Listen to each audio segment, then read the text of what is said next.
Ақтөбе қаласы номер 36 қазақ орта мектебінің 7 Б сынып оқушысы Қарасай Аяру. Мұқағали Мақатаев. 3 бақытым. Ең бірінші бақытым халқым менің. Соған берем ойымның алтын кенін. Ол бар болса мен бармын, қор болмаймын.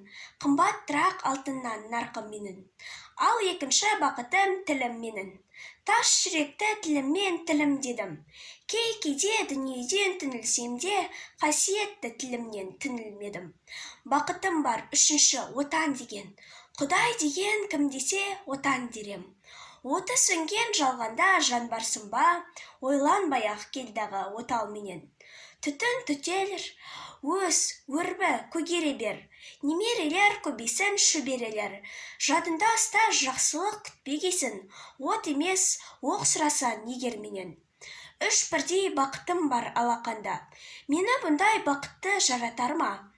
3 күн нұрын төгеді аспанымнан, Атырау, Алтай, Арқа, Алатауға.